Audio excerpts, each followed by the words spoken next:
अस्सलाम वालेकुम दोस्तों, आप देख रहे हैं मैट्रिक्स मीडिया और इसका इस खुसूसी एडिशन ज़ूम इन के साथ। ज़ूम इन में हम कुछ बुनियादी इश्यूज़ पे बात करते हैं। आज का इशू है, क्या पाकिस्तान हाइब्रिड वॉरफेयर का शिकार है? क्योंकि ये एक ऐसी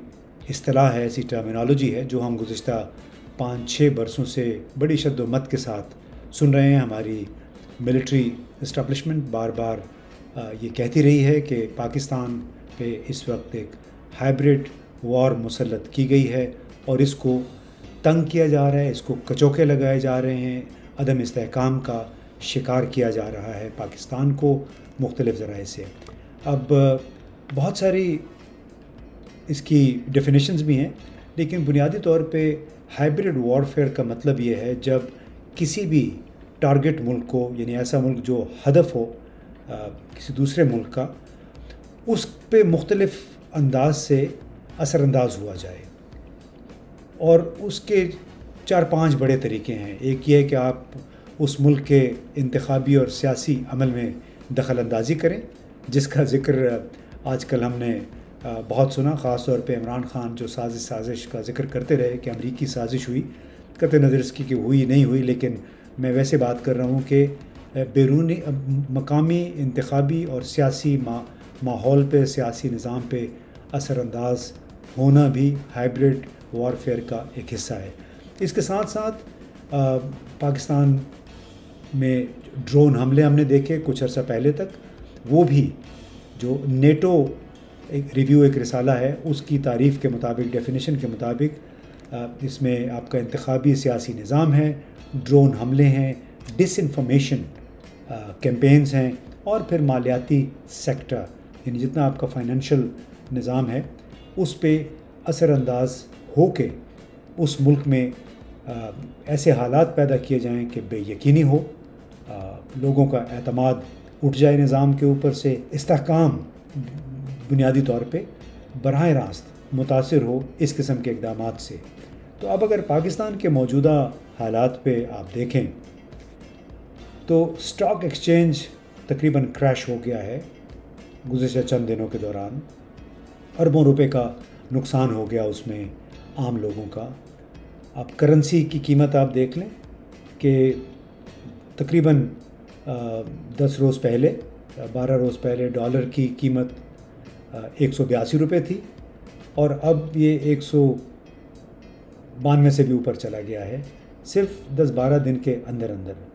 और इसके साथ साथ हमने देखा कि पाकिस्तान की जो सियासी क़यादत है, यानी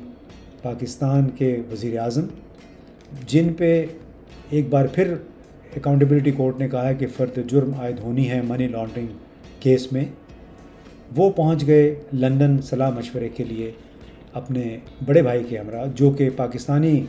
कानून और आइन के मुताबिक मफरूर हैं, भगोड़े हैं। तो उसकी वजह से जो गैर यकीनी सूरत हाल पाकिस्तान में पैदा हो गई है, उसका बराह रास्त असर स्टॉक मार्केट्स पे, पाकिस्तान की करेंसी पे, पाकिस्तान के अंदरूनी कारोबार पे हुआ है, यानी लॉस ऑफ कॉन्फिडेंस उसको कहते हैं। अब लॉस यानी एतमाद का फुकदान है यहाँ के मालियाती निज़ाम पे, जिसकी वजह से स्टॉक मार्केट नीचे जा रही है, रुपए की कदर में मुसलसल कमी हो रही है, बरामदात का सिलसिला थोड़ा सा वक्ती तौर पे मुतासिर हुआ है। और इसके साथ साथ पाकिस्तान भर में कुछ बातें आपने सुनी होंगी साबिक़ सदर आसिफ अली ज़रदारी की। उन्होंने जो फ़ौज के हवाले से बात की, जनरल फैज़ हमीद के हवाले से बात की, उसके ऊपर रिएक्शन भी आया। जिस तरह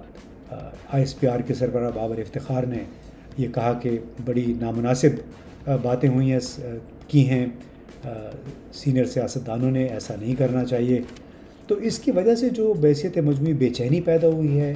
गैर यकीनी सूरत हाल पैदा हुई है, उसका बराह रास्त असर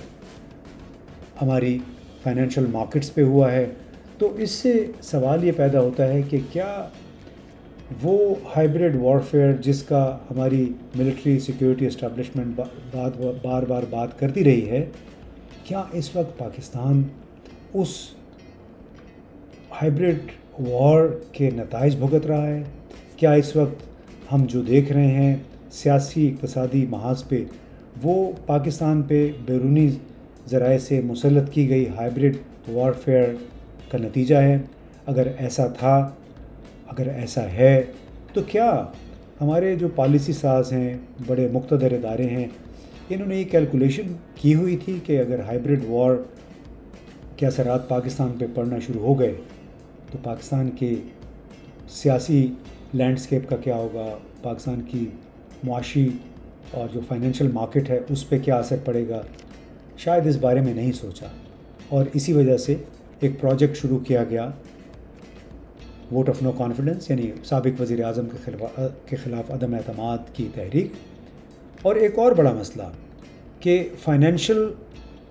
انسٹرومنٹس بھی استعمال ہوتے ہیں ہائبرڈ وارفیئر میں، اور فائنینشیل انسٹرومنٹس کا سرتاج جو ہے اس وقت وہ پاکستان جیسے ملکوں کے لیے وہ ہے international monetary fund. International monetary fund نے پاکستان کو ایک قرضہ دینا ہے، اس کی ایک قسط دینی ہے $1 ارب۔ اس $1 ارب کی خاطر مذاکرات ابھی کچھ دنوں میں ہونے ہیں، لیکن اندازہ لگائیے کہ اس $1 ارب کی وجہ سے سعودی عرب، متحدہ عرب امارات اور چین کی طرف سے ہمیں کچھ پیسے ملنے تھے،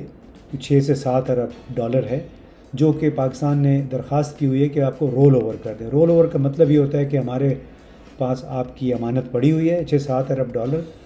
اور اس کی میعاد اب ختم ہو چکی ہے، ہم نے لوٹانے ہیں،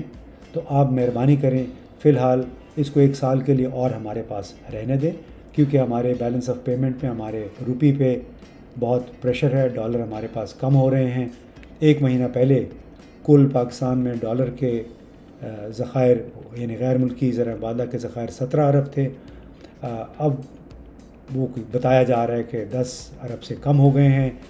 ولا عالم اصل صورتحال کیا ہے، لیکن اس وقت پاکستان کی اسٹاک مارکیٹس پہ اور پاکستان کے روپے پہ جو پریشر ہے اس کی بنیادی وجہ یہی ہے کہ پاکستان کے پاس ڈالر کم ہوتے چلے جا رہے ہیں، اور جو ہماری جو درآمدی ضروریات پوری کرنے کے لیے چاہیے ہوتے ہیں، شاید اگلے 2-3-4 مہینے کی ضرورت اس سے پوری ہو سکے، تو اس سے ایک غیر معمولی بحرانی صورتحال پیدا ہو گئی ہے۔ اور جس ہائبرڈ وار کا یا ہائبرڈ وارفیئر کا ہم ذکر کر رہے ہیں، ابھی تو بہت واضح ہو گیا ہے کہ IMF جیسے ادارے اب اس ہائبرڈ وارفیئر کا ایک مستقل ایلیمنٹ ہے، اور اس کے ذریعے کسی بھی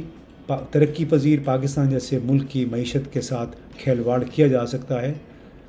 اور ہم اس وقت جو دیکھ رہے ہیں پاکستان میں وہ وہی کھلواڑ ہے جو ہائبرڈ وارفیئر کا مقصد ہوتا ہے، یعنی وہ ہائبرڈ وارفیئر کا مقصد ہوتا ہے ملک کو سیاسی طور پہ، مالی طور پہ، اقتصادی طور پہ کچوکے لگانا، اس کو سرنگوں کرنا اور اپنی شرائط منوانا۔ تو کیا IMF اپنی شرائط منوا لے گا محض $1 ارب کی خاطر؟ اور کیا ہمارے مقتدر حلقے اس بات کا اعتراف کریں گے کہ واقعتاً پاکستان ہائبرڈ وارفیئر کے نتائج بھگت رہا ہے؟ آپ بھی سوچیے۔